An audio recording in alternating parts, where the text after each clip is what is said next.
Okay, so welcome back to Brighter Futures. I'm here again with Tim. Hello. Welcome. Hello, thank you very much for having me again. Well, it's absolutely a pleasure. And today we're going to actually it's all based on parents' questions. So We're really lucky that we've had a lot of feedback from parents who have gone away, bought the books, listened to the podcasts, and then they've just got some sort of finer detail questions for us to look at. I think the aim of the podcast in general is to just to help parents explore the world of managing your emotions, of managing your mind, especially with their children, I guess I think it's really important to say each time, and I'm going to say this one for Stephen first of all.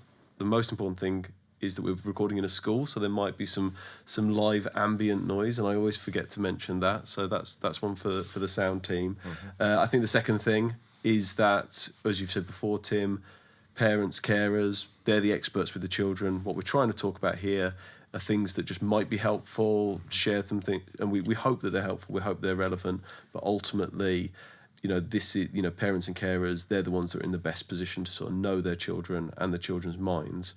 And I guess the other thing is, I'm just a big fan of Chimp Management, of the Chimp Management program. I'm not an expert in any way, and I'm coming at it from that angle of somebody that's learnt a lot. I've been lucky enough to work with mentors and, read all the books and things, but you're the mentor, and it's just picking your brains to just get your perspective on things. But, so that's all the sort of preamble out the way. Well, yeah. I'll add my little bit in there as well, is that it is my opinions based on my knowledge, and Professor Steve would say, I'm one person with one set of knowledge. It's not for everybody, and it's certainly not a magic wand. So and the second thing I want to say is it's pretty humbling and pleasing to think that we've had a little bit of impact, and I'd just like to say thank you to people for engaging with it, and I hope it's made a difference. Well, I couldn't agree more, and from the conversations that I have had, it's definitely had an impact. So let's thank them by answering some of their questions. We'll have a go. Have a go, Mr. Rogers. Yeah. So the first group of questions came around basically sort of a similar thread throughout. There's been 4 similar threads that I thought we could pick up on. The first one is that parents are talking about how can they talk to their child about anxiety without making it worse. So it sounds like what's happening is by exploring the anxiety and by talking about it, they might have sort of brought it to the front of their mind, and maybe they're asking that question that actually they're putting a spotlight on this anxiety, and they'd like to know, so how can they deal with that? Well, I suppose what we're asking is that one opinion. What would be your opinion on how to tackle that? Well, when I read this,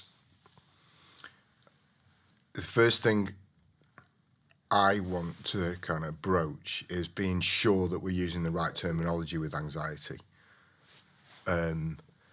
So what I've been taught from Professor Steve is anxiety. We generally think of anxiety as an emotion, but anxiety is like an equation. Mm-hmm. It comes from certain areas of the mind. I'm not going to complicate this by throwing in kind of neuroscientific terminology, but anxiety is fear plus thought. Mm-hmm. And so anxiety is what ifs. Oh, what if? It's not a solution finding or a critical thinking what if. It is a panic-stricken set of thinking based on an emotion of fear. Mm-hmm. And it's generally you can look this up. This isn't chimp stuff, but there's the anxiety equation, which I think is brilliant. So if I try and get this right, it's fear plus thought over how much can I deal with this if this happens. Yeah. And that's it. So if the fear's a lot and the thinking that goes with it doesn't equal out, do I feel like I've got the capacity to sort it out? Then that's us experiencing anxiety. Mm-hmm. So it's not just an emotion of fear. It's the what if questions and projecting into the future and going, there's something at close proximity to me that I feel I can't deal with. But then the chimp will create a narrative around that as well to like, why can't I deal with it and what's going to happen? So it'll keep thinking. So it's being clear that anxiety, if we were just, when we're saying like, I'm sort of moving off topic here, but dealing with anxiety is like we're like put a fire out on fear. No, what we've got to do is go, okay, no, what's the thinking here? Yeah. You have to go into that and then go, right, then it's working on the bottom bit of the equation, which is, do I feel I've got the capacity to deal with this? Yeah. And so when you start to deal with that, then it doesn't matter whether you're broaching, whether you're touching the thing that the child is fearful of or anxious about, because what you're working on is trying to go, perspective, we can deal with it, I'm here. I think I was listening to the previous podcast yesterday, yes, there's a future, there's something past this, it's not, does that make sense? So that's been really clear. Sense. Anxiety from the chimp perspective isn't just an emotion, it's an emotion plus thinking and a belief that I can't deal with the consequences of whatever it is I'm thinking about. Yeah, Do I have the capacity to deal with it? No, I love that. And so it sounds to me like, and I know that you'll be very sort of brutally honest with me and say, no, Alan, that's wrong. But it sounds to me like, so if you've got fear, thoughts, and then that's divided by how much you think you can handle it. Yeah. The fear part, you're not going to be able to change. Like, that's a healthy chimp, giving you that fear. The thoughts, you can look at you can look at having more helpful thoughts prepped. Yeah. And you can also look at how much you work with what you can control. So the fear part, that initial message, that's going to remain. Yeah. But if I was working with a child, or if our parents are working with their children, it's about what's your thoughts around that fear. That's your first part that you can have control over. And the second controllable is, and how much, what do we have, what do we know about ourselves and the world in terms of what we can handle? Would you? Yeah. You can, start by, you can try and rationalise, which is like boxing the chimp around the thoughts, which is, I'm repeating what you've said here. So, but try and rationalise it, but then you can go to, well, what if it does happen? What are you going to do? How are you going to cope with it? How could it pan out? Who's going to be there to help you? And then we're into that side of it. So but to not go near it, this is, again, I've said this before, I'm going on thin ice here, but to not go near it means that you're basically leaving the child and the child's chimp to try and think their way out of it. Yeah. And that, we all know, when just think of yourself waking up in the middle of the night when you can't find perspective and you can't find rationality to thoughts you're having. That's the position that you're putting them in. And so to try and help work it through, that sometimes we can't, because the chimp's just in having such a massive like fear attack. But to help them work it through is really needed. I was working with somebody yesterday who came to me with a different kind of metaphor to talk about kind of how their mind is working. And they were talking about kind of overwhelm and anxiety. It's a capacity to carry bricks. Yeah. Right? Hopefully this will make sense. And I'll come back to another point why it was important. So basically, as adults, we have a capacity to carry like 6 emotional bricks, 7 emotional bricks. Yeah. Okay, and we can do that because of our brain development. Young people really have probably got a capacity to carry about 3 bricks. Yeah. But there's also that added point in talking to this person yesterday, this young person, is that they don't notice when they're picking bricks up. So they don't know when they're getting to emotional overload. They don't know when it's happening. So if we don't highlight that, we don't upskill people to recognise, hang on, you've picked a brick up there and it's happening. Let's talk about it. Why is it a brick? How can we basically get them to put it down? So that's like, my point here is, if we don't help them highlight it, they might never know. And they just keep going into these, like, falling over with the weight of this stuff. And I think that being an adult that sort of learned this from an adult perspective and immediately tried to help children with it because of my field, I think that's a big moment for me in terms of understanding, in that those developmental stages of the brain mean that when we can rationalize it and we can box our chimp, and because of our neuroscience, our brains are sort of fully or much more fully developed depending on our age, that we have to act as that counterbalance. We have to act as that human for the chimp. So something like normalizing. So I suppose I'm going back to this parent and wondering, they're sitting down, the child's really anxious about something. They're feeling really anxious about something. They want to unpick it with them, but they don't want to make the situation worse by sort of giving it too much focus. And so is a first step, because I suppose one of the first things in the book, which, again, if anybody gets anything from this podcast, I'd really recommend they buy the books, Path Through the Jungle, the books, The Hidden Chimp and the Silent Guides. But one of the first things it talks about is NEAT and normalizing. Is that something that you would talk about, like, as a first step of just, trying to take some energy out of that fear before you move on to boxing it and things like that? Is that something you would recommend with parents? And maybe that's something, I don't know if you could talk through if a child, if I give you an example of, let's just say sort of 7-8-year-old child, so, very young, and they're really worried they've got a spelling test tomorrow and they're going to get it wrong, and the teacher, they're worried that the teacher's going to be cross with them. Your first step with that child, if you were a parent of a 7 or 8-year-old. Right, going back to what we were saying before, I think it's just signposting people here. The first step that most people take is to try, not normalise, but to rationalise. Yeah.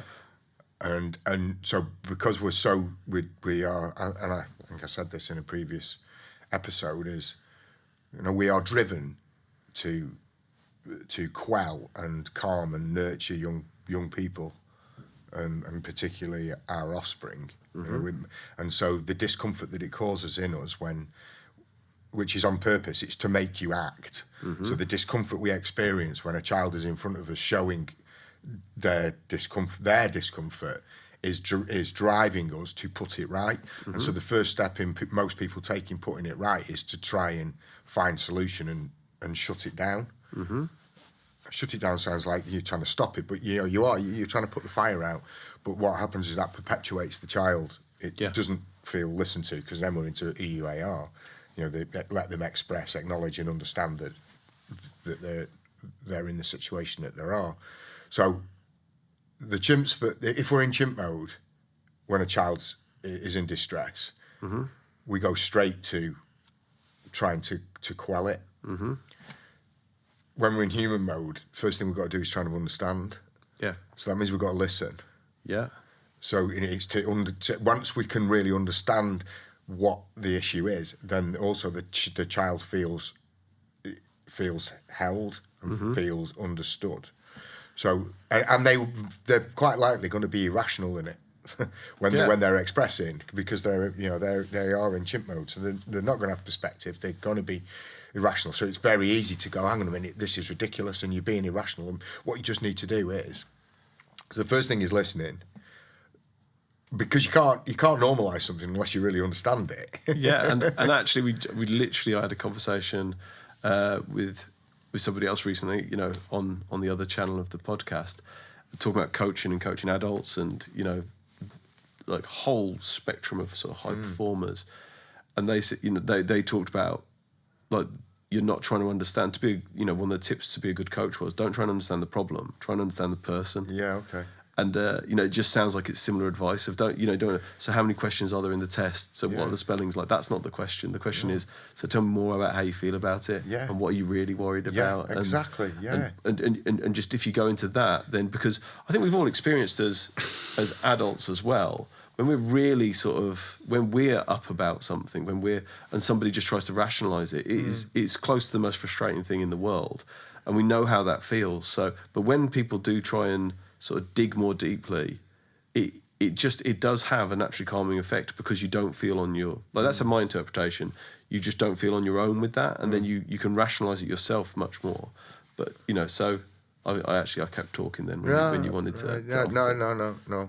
Going back to what you said, that again, that's the pitfall that we fall into, is that we try to address we try to address the young person's chimp's fears by trying to guarantee that they're going to do well in the test. That's something, and we not all do that, but a lot of what reminded me of that is like we start going, how many questions are there? Have you practiced? Have you done? Do you know? Hang on a minute. What's actually making you? Let's get behind this. What by asking questions, listening, and understanding, then we can go. Then we can start to normalise what they're fearful over. And just, I really want to go back to that. But can we just go into, so then when you would start to normalise with a child, what sort of steps would you take? What sort of, how it... It's not complicated.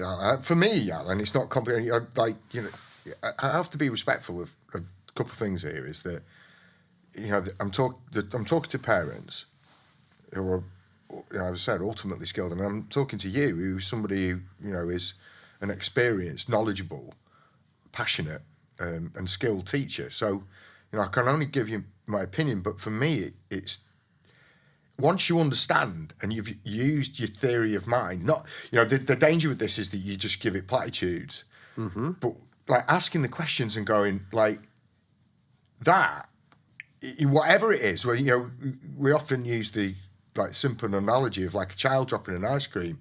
The first thing is to go, that looks really, really bad. What you're going, I feel really like that's awful. What you're going through because you've dropped that ice cream. It's awful. Like, and you got to have that level of that. That in itself is normalizes. Yeah. I was talking to an adult the other day. I just happened to bump into, and they started to tell me about, as happens to me a lot, but they start to open up and tell me all this stuff, and it's just like, I just turned around and went, mate, that just sounds like really bad for you.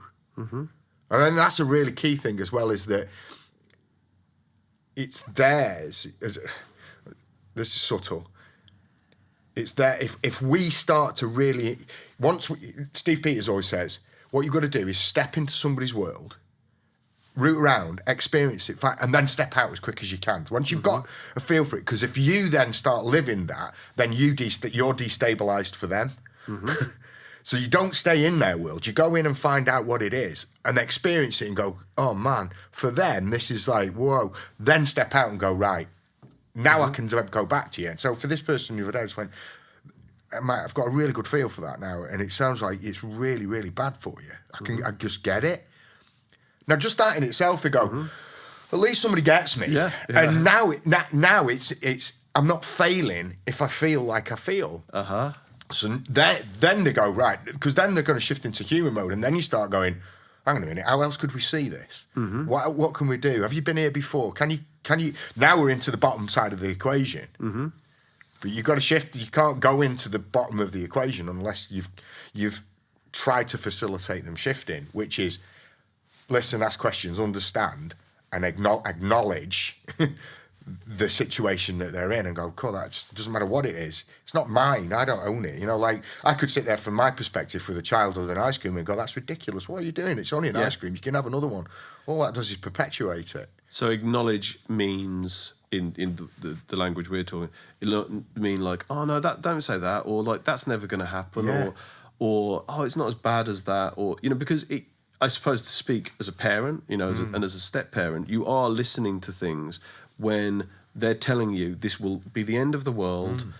I will definitely, and there will be these huge, and it's very difficult to say that's not going to happen and I feel when I've done that, I'll just be honest, when I've done that, I can feel that misstep, I can feel it's created a divide and I'm not helping. But we're not talking about that. We're acknowledging how they feel. Exactly. And you understand how they feel, and it's true that they feel the way they feel. Yes. It's true that they fear what they fear. It's just not necessarily true what they're fearing. Yes. Yeah, and so I had, and he's quite happy for me to talk about it, but I can't often talk about my godson. And we were here last week, and we got in the car, and he's having, as a lot of people do. We were just discussing anxious thoughts, not an emotion, anxious, catastrophic, fearful, what if thoughts. Now, it's that process we've just talked about is, if I collude with him and start going, yeah, it's so subtle. Acknowledgement and collusion are totally different. I don't go, oh yeah, that sounds really frightening. Mm-hmm. That's not acknowledgement. Is, I get how you're feeling about that thought that you're having. Yeah. I totally get that for you it's really frightening, that. Yeah. And that must be awful to feel like you're feeling now. Yeah. I don't go into like, oh yeah, colluding and validating his thoughts. That's a real skill. Yeah. Oh yeah, absolutely. And I think that's the key here. It's like riding a bike. It's like learning a language. You get better at this. You know, some people are naturally good at empathizing, but you get better at normalizing. You get better at sort of connecting. And then if you stop doing it, it gets rusty as a skill as well. Like, you know, you always have what you've learned. But I definitely advise people just to keep going and keep the axe sharp, so to speak. Yeah. So it sounds like to me, and again, whenever I say this, I go, oh, I feel like I've got real clarity on this. And then you go, yeah, well, so that's what I want, because I want your view on it. The most helpful thing we can do, I think the most natural thing we can do as parents especially, is to go, you feel like this, how can I change the world so you don't feel like this anymore? You know, how can I make you feel much better than this, because it's so horrible seeing you feeling like this. But it sounds like the most helpful thing we can actually do, it's not help them with their spellings to get them 10 out of 10. It's not to help them actually execute that thing that they're scared of. It's to help them with the thoughts that follow the fear. And it's to help them with that understanding of, I can cope with this, and I know I can because of this, this, and this, and I can cope with more than this as well.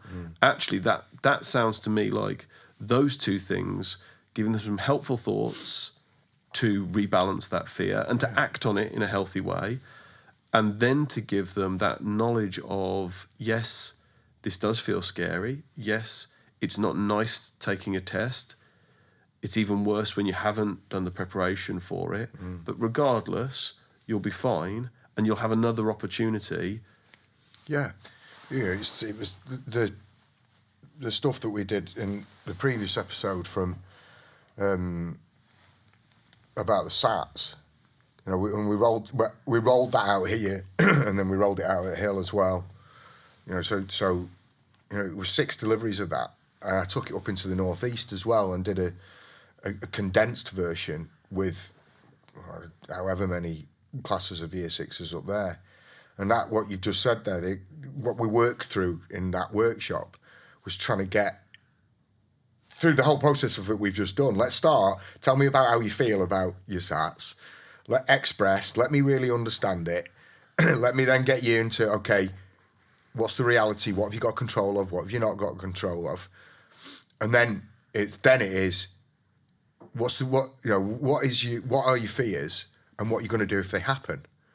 Now, there's on numerous occasions here and up in the northeast, at the end of that session, when we'd worked through an hour of stuff, numerous students leant back and went, so they'd started the session with going, SATs are life or death. And the anxious thinking was, if I don't pass these, then I won't get the job that I want in the future. I'll never have any money. I won't. And so they were the anxious thoughts.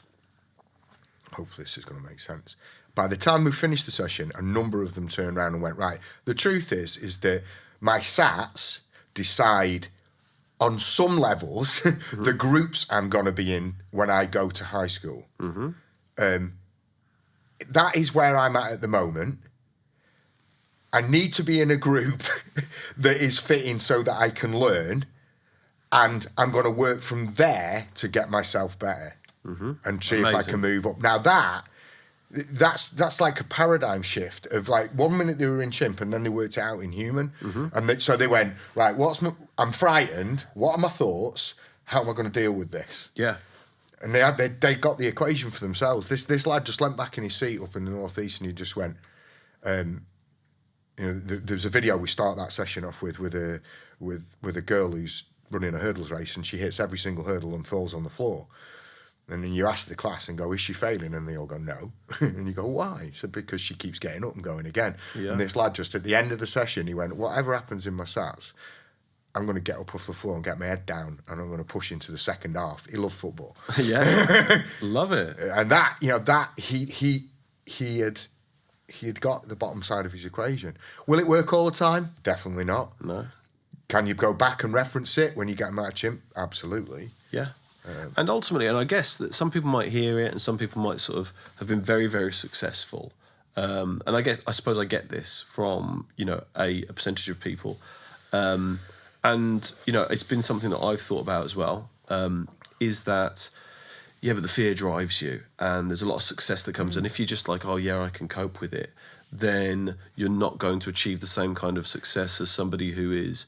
But I suppose I want to just put on the table straight away, Yeah. That's not my experience. That's not my experience working with staff, very high-performing staff. It's not my experience working with pupils either.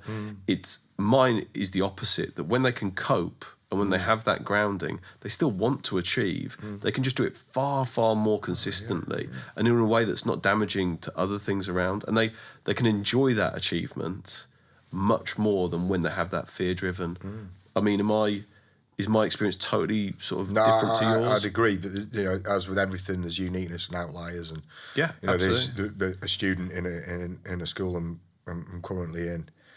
You know, she's talking about her football, and she genuinely takes pleasure in the adrenaline and almost fear going onto the pitch. Yeah, Whether that is a childlike perception of it, I don't know. But I just have to, you know, I accept that and go, okay, that's great, you know. but typically, like an outlier, we're talking about sort of 1 in 100. I don't know numbers, mate. I don't know numbers, but like, But well, I'm just if we just put that into like like the vast majority, they operate, they perform at a higher level more consistently. You can get in the computer. Yeah. You know, so I know that people are going, well, what's he talking about now? But the automatic program bit is that what you want is, it doesn't matter what walk of life, you know. We could be working with an investment banker, you know, that are watching figures and numbers and sales coming up. You want them, if they're in chimp mode, they're panicking, going, do I sell now? Do I not sell now? And that can be a driver, absolutely. Yeah. And it can be like using it like what they believe is intuition. But actually what you want them to do is, they're making calls based on their knowledge that's become in, you know, almost subconscious. Yeah. So they're watching something and they're running from the computer. They're not overthinking in human, going, well, if this goes up now, what might happen then? And you want them running from the computer, which is not overthinking and not overthinking with, what if, which is what humans do, critical thinking, and not overthinking with, what if? That's the chimp. Yeah, and again, like that's been a big distinction for me. So just on what we're talking about, so to really try and nutshell that conversation we've just had, is that when we're working with anxiety is start by accepting that when they're in chimp, they're going, what if? Find out what they're what ifing about, and then get them into human mode where they go, well, what if? Yeah, yeah. And then it's, what am I going to do if? Not, oh no, what if? Stuck in the problem. Yeah. But starting with that, coming down to that level, stepping into that emotion, acknowledging it's real, acknowledging that you felt like that in the past, then stepping back and saying, yes, and I survived it, and let's look at like your version of that. So that second sort of big group of questions was around timing, and I think it sounds like what people have tried to do.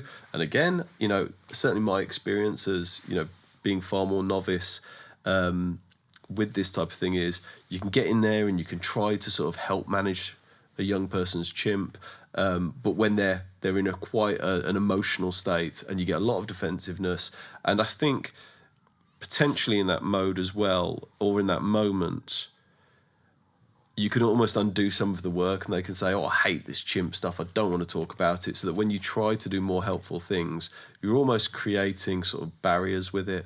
So I don't know if we could speak about that. Well, the first thing you've got me thinking about is you do have to... when people start on the chimp stuff,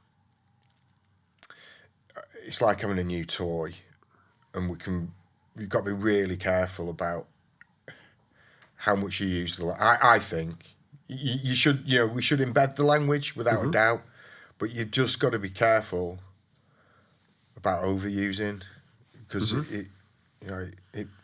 I find it monotonous with myself, Yeah. and I think also when you start to get this insight, it's like how can I explain it? It's like you're driving down the road, and if you start thinking about like red cars, you'll see loads of them. Yeah. So because we now start to have this knowledge of like, I'm surrounded by chimps, you start to point them out, and that is can be provocative for people. We do it with the greatest intent, but it's like, oh no, I think that you chimp there. It's like, will you shut up? And it was a huge thing. And again, I might have said this because I do say it a lot. I might have said it in a previous episode, but at GB Cycling, it was something that really jeopardised the chimp model embedding itself. Is that people with limited knowledge of the model, limited insight, and in chimp mode would use it as a weapon. Yeah. It became a put down. As in, your chimp's out. So it'd be a way of shutting people down when they were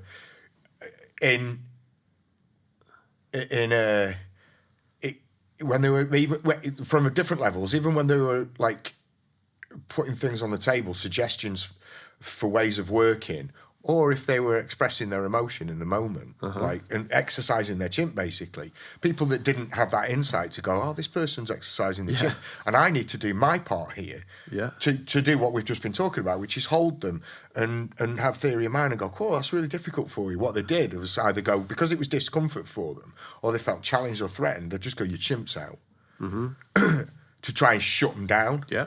So it became, in some circles, when it wasn't managed, it became destructive. That's my opinion. So I think you've got to be, and I think like what you're going to say, you have to find your times, to even though it does separate the child from their behaviour, you can, using your words, you can undo that work. Yeah. Because basically you start going, you are a chimp, you are a chimp, you are a chimp. That's what they're hearing. So then they're back into not being differentiated. They go, well, I am my chimp. So you've got to be... And I guess, like, I've got, children and stepchildren across quite a broad range of young ages, from teenagers so down to year 4. And I've been doing this with them for a period of time. So I've sort of seen... I feel like there's also this sort of... You can get to a point where they go... I don't matter when I'm in chimp mode. When I'm in chimp mode, I won't. I'm wrong.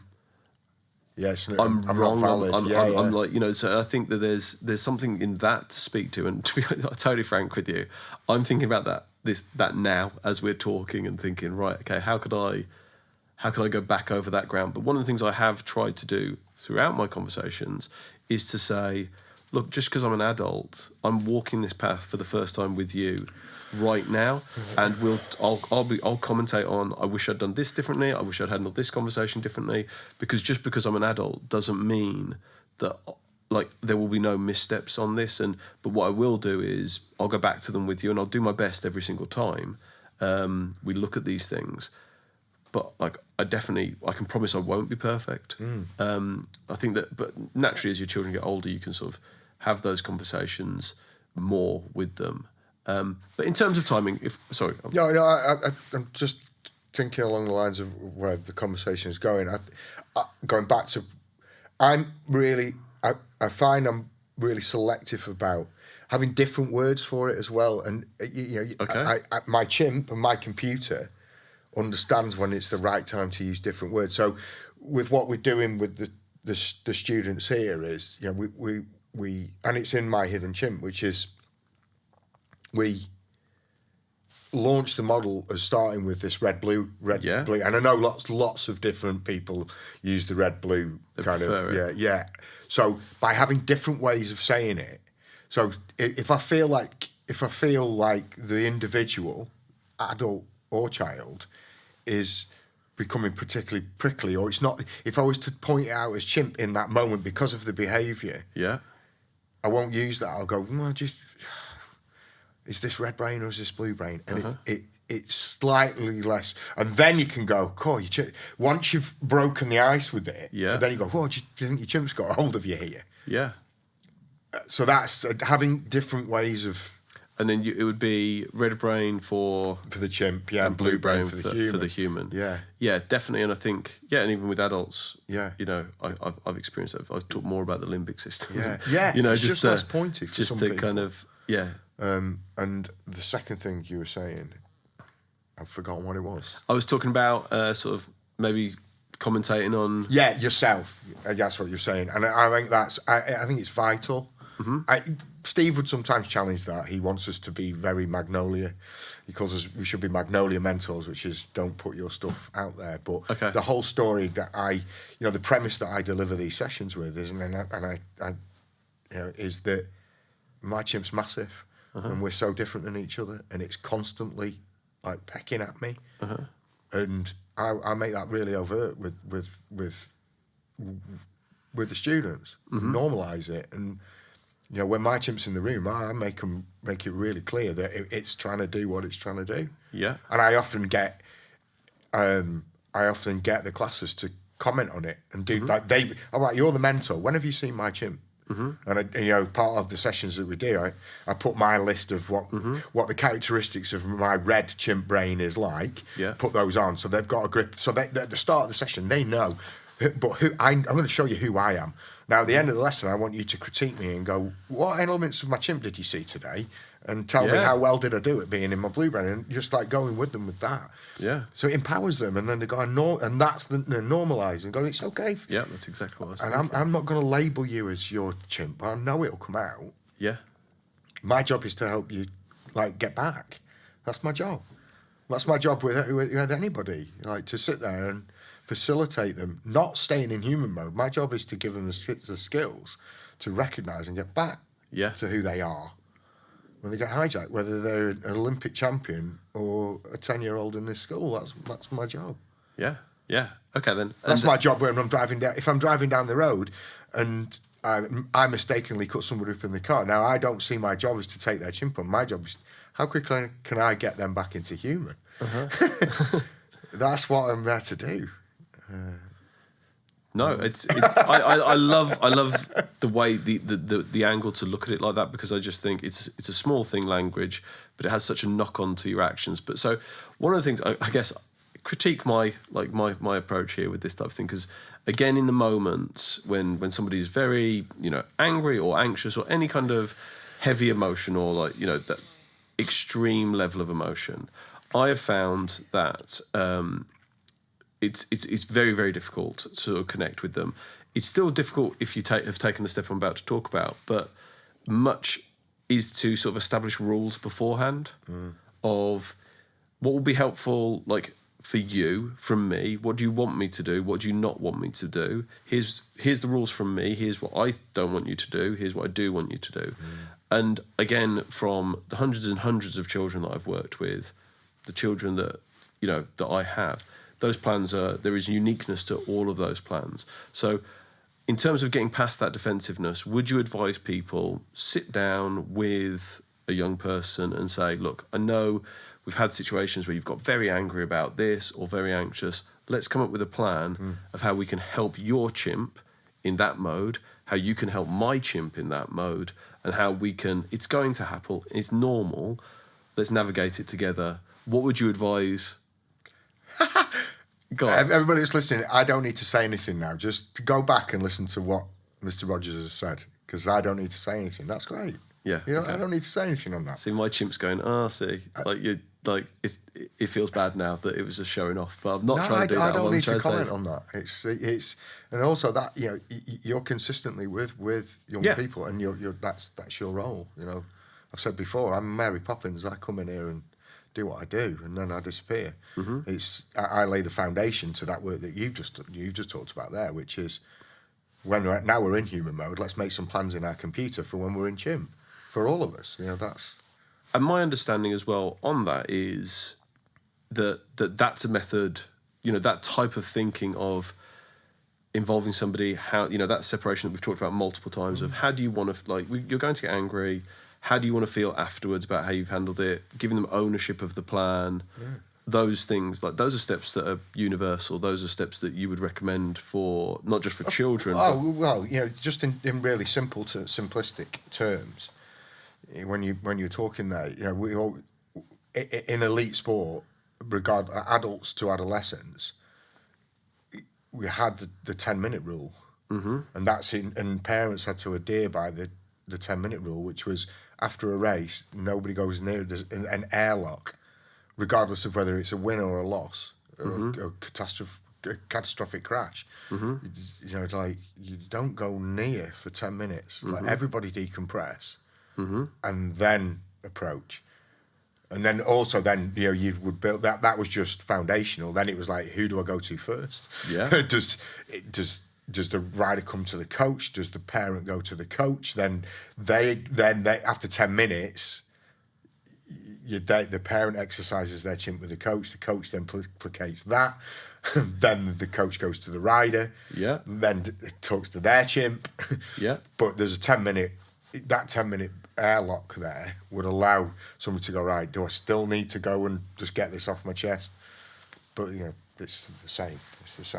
And with that, I suppose, if I'm sort of picturing myself in that instinctive moment, and certainly with older children, that if you've established that beforehand, because that could be, and I'd like to just sort of finish this up with, I think that if I was listening to this, that someone would say, well, that sounds great. I'd really like to hear from your experience what type of things can go into those plans. Because when handing that experience over, we could say, I'm thinking about certain children that I work with saying, right, if you call airlock or I call airlock, that's a 10-minute buffer, and I'm going to be away from you. I guess if you just did that without the plan, that chimp can be whirring and going, they're ignoring me, they hate me, they've given up on me. I know for a fact that from conversations that can be the chimp's process in there. Whereas if you said, look, we've called airlock, so there'll be 10 minutes where you've got time to yourself and I'll be thinking about solutions, but then we'll come back.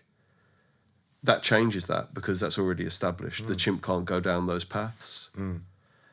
What other things would you put in next? Because you could do that as well. You could say, who's the first person you want to speak to, mom or dad? Yeah. After that, or would you rather speak to an older sibling as your first contact after airlock?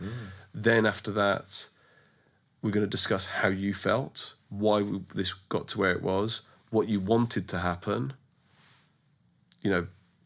Your plan of how to get there, how successful it was, and then are there any bridges we need to build for what happened? Well, I think in my mind there, we've just shifted concept as well, which is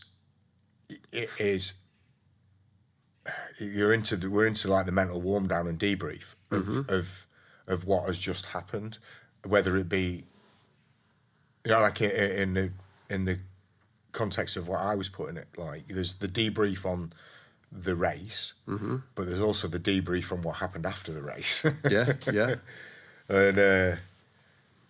And what happened before it, in the build-up to it. So, it's a completely holistic debrief. And so...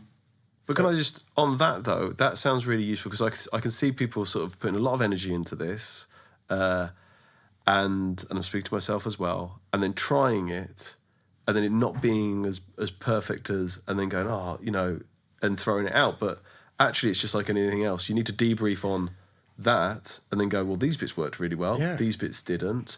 I'll stick with it again for 3 times but actually looking at that and then looking at how you need to adapt it rather than hoping that it's perfect first time and it's going to stick every time. I think also, I think this is also the concept of our computers are programmed as adults for us to go, right, I'll tell you what you did good and I'll tell you what you did bad. And that there's so much. There's so much in that it can reduce impact and make it not constructive. So the first thing is you're taking the ownership away from the child to debrief on themselves. So you potentially can trigger fight, flight, and freeze with it, and that doesn't have to be massively overt. They just shut down and not listen. So there's that. There's also disempowering them to self-validate, whether that be praise or constructive criticism, because then and we've all got it, like it's that we look outside ourselves for our self-esteem. But if you teach the child to assess itself, there's loads of research in this, then we up the probability that they're internally validating, and it has a massive impact on self-esteem. So to be able to come away from something and rather go, oh, tell me if I was good, to be able to come away and go, well, I'll tell you what my opinion is on me. Some people go down the lines because they're chimps and perfectionists just to beat themselves up. But to be able to have that, like, no, I'm going to tell you what I think went well, and I'm going to tell you what I think didn't go well for me. That's been evident. If you teach a child from being 4 to self critique, by the time they get to 14, they can look around and go, social media, that's what they think of me. Well, I'll tell you what I think of me. It takes like 10 plus years, but if you keep going at it, you tell me what you think. So in that critiquing, empower them, and if you don't agree, you debate it, and don't let that force you into chimp mode to shut them down. They're telling you what they think. So empowering them to give you their opinion, but scaffold it so they know what they're actually looking at and feeding back on. So that, for instance, and I'll keep coming back to cycling because this is for full disclosure, like this stuff we've not rolled out with students to any. Well, we are doing actually. If I think about the kind of session we did at the SATs, but not kind of working one-to-one as I would have done in cycling. So a bike rider for me, we'd have sat down pre-race and I want you tell me 5 points that you're going to express in that bike race. I want to ride front 15 the whole time. I want to have my inside foot up on every corner. Coming into the last lap, I want to be here. Right, okay. I'm just throwing things like, so okay, that's what I'm going to watch. I'm not telling you. What I'll do is I will when you give me those points, I'll quiz you on going, why do you think that's going to be beneficial? And you'll have to give me the evidence of why being front 15 you think on this circuit at that time is beneficial. Okay. You'll have to tell me that. Yeah. And then but once it's established, that's what, and I might throw. So if I think there's anything missing, I'll put 2 or 3 things in there and go, well, I think we should be doing this based on my experience. But then there's all the emotional plan that goes along like that as well, which is when you're going to start your warm-up, what you're going to be listening to on your music, who do you need to talk to? And when do you need your mum and dad to be there, when do you not? Right, you tell me what your emotional plan is and we'll keep building that. So we're going to critique on that. And then after the race, what's going to happen? Yeah. So then we sit down and go, right, over to you. Let's start with, well, where do you want to start? You want to start with the race? Yeah, let's talk about the race. Well, I'm really disappointed with this. I was at the back for the first 3 quarters of the race, and why was that? And then, and it sounds fantastic, but it's it does sound fantastic, but it's not as it's very easy, like 9 years out of it to make it to paint it in a fantastic picture with rose tinted spectacles on. Yeah. Yeah, I don't. Yeah, but I'm sure everyone. But if we put that back into the SATs thing, and that's what I'd like to do. That was the TARDIS thing. So we put, at the start of our previous session, the SAT session, they were required to have gone forward in the TARDIS. You get out the doors after your SATs. What does good look like? Your relationships with your parents. What are your teachers saying about you? And what do the results look like? Yeah.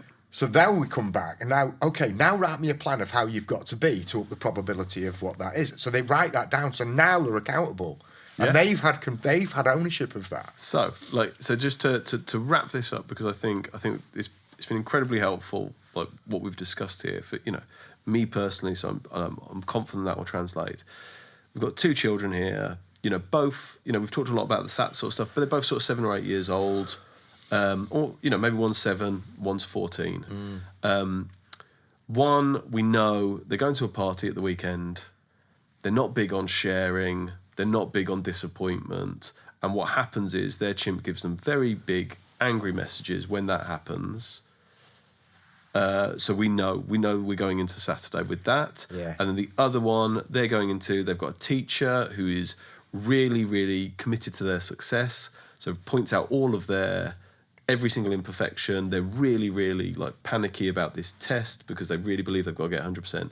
Let's go to both children, and I know I've overwhelmed you there. Yeah. But like, if we start with the first one, our 8-year-old who's prone to that kind of anger, would you sit down, talk about, right, here's a practical plan, here's an emotional plan? Yeah, I think what comes straight into my head there is like, it's working with them where they're at. Yeah. And so the further to go, like emotional plan, practical plan, it's been able to create a narrative around their best them that's understandable for a 7 or an 8-year-old. Yeah. So it's like we're working with these year 3s in the Northeast, and I've said the story, I think you've heard me tell the story. They were doing their best version of them, their blue box, their human. And this person just leant back in the seat and went, Spider-Man. And I was like, right. Because I'd said to him, think of a superhero. Who's your like your favourite superhero? What? Spider-Man. Right. Why Spider-Man? Got a cool suit. I was like, right. Hang on a minute. What's Spider-Man like? Now, even at year 3, started to tell me the characteristics of Spider-Man. Courageous, doesn't give up, cares about people, inquisitive. Yeah. All right. So going to the party, you've got to work with where they're at. So it's like that going like, how would Lionel Messi go there? How would that, does that make sense? It's like, what do you want to be like when you're there? Yeah. And then if you feel like this, what would Spider-Man do? Exactly. What would Messi do? And then on the drive home saying, okay, let's have a little check. Did it happen? Did we go to Spider-Man mode? Yeah. Or did we go to, Yeah. oh, well, we didn't, but we tried. Yeah, what might your chimp What could we do different next time? Because every step is a step closer to stay in that Spider-Man zone. Yeah. Is that something... 100%. And then a similar thing for our 14-year-old who's... like, let's just say, like, it's true. Like, the teacher is going to highlight all their areas. They're going to feel very humiliated in front of their peers. Yeah. Going into that, now, I suppose you can go in with a 14-year-old. It still work with the chimp. Yeah. That, and I think... and I don't think this is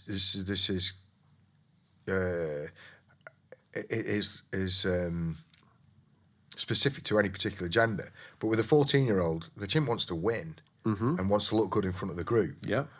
So it's then going like with that kind of situation, you've got to work with that. So the thing that I've used quite a bit is who do you want to win? Do you want the teacher to? Because the chimp wants to beat the teacher. Because at the minute the teacher's winning because it's pointing out all their faults. Yeah. And it's getting one up on them. So it's like, what does a win look like from you? Nice. And so it's like, and I've been doing this with an elite bike rider at the minute, and pitched this with around rehabbing over an illness, right? So the chimp's looking everywhere and going, I'm losing because everybody else is training and I'm not. So I feel stupid. I'm living in a shared house. All my peers are training and I'm not. Yeah. And I said, right, what's that about? And they were going, they're more professional than me. They're more like a bike rider. I said, right, how are you going to show them that you're more professional than they are while you're rehabbing this injury? Yeah. And so we've got this autopilot now, which is crush this rehab. And so they just have to remind themselves all the time when they start getting low and back into it's like, no, I've got to look really professional in front of this. So it's like, and talking about it and saying to them, do you know what, I'm not going out on my bike today, but I've got to do this and I'm going to do this and looking really ultimate. So it's about getting the win. So with the adolescents, it's very much about if you disengage with the lesson, so it could be because that's potentially going to push them into fight, flight, or freeze. Absolutely. That behaviour of the teacher. So they'll take the teacher on, or they'll shut down in the lesson of some sort. They'll either avoid doing the work, or they'll just like disengage. So it's then going, well, if you disengage, who's won? What do you want from this? Coming back to what do you want? I want to get really good results. It's like, right, okay, so what are you going to do when they say it? And then and some truths about the person. What are they like? Are you ever going to win? So it's what is the win for you? Or if you try and fight back, what's going to happen? Are you ever going to win like that? No, I'm going to get sent to the prison. And then it'll knock on. It'll do this. Well, that's working with suffering reward. The chimp goes, I don't want that. Yeah. I want to look good, right? Okay, Yeah. but with what I want. And that's what I love about the chimp model is just the reality of it. Of like, yes, you could say yes, but there's this and this, but it's actually like, no, this part of your brain needs that. If you are competitive, like give it that, but just give it in a healthy way that serves both of you. Make it realise, well, what is a win here? What is it that you want? And But how could you get in your own way? But to wrap it up, it sounds like the keys to this, what we've talked about here, is empathizing on a real level, normalizing it, taking the heat out of the emotion without minimalizing it. Yeah. And then without collusion as well. Yeah, without sort of getting it like jumping this on is board really bad. and Yeah, feeling just as that thing- anxious. Yeah. And validating it. And You're validating how they're feeling about it, not the thing. And then the two final steps being come up with a plan together with actually like facilitate the other person with letting them come up with a plan. So both their human, their chimp's got as much ownership of it as possible. So they're totally bought into it. And then also facilitating that debriefing of reviewing those plans and reviewing those things and how they can work better moving forward. Yeah. Is there any sort of final thoughts on this? On everyone going out into the sort of the breach with these kind of things? Because as simple as it sounds, every single situation is really tricky with this stuff. Yeah, it's just really it's really hard. It's just not really hard. It's a skill. You got to practice it. That's it. And I've said this at the end of every single one I think we've done is it starts with us. It doesn't matter whether they're 4 or 14. If we're not stable, then that validates how they're feeling. They're looking for stability.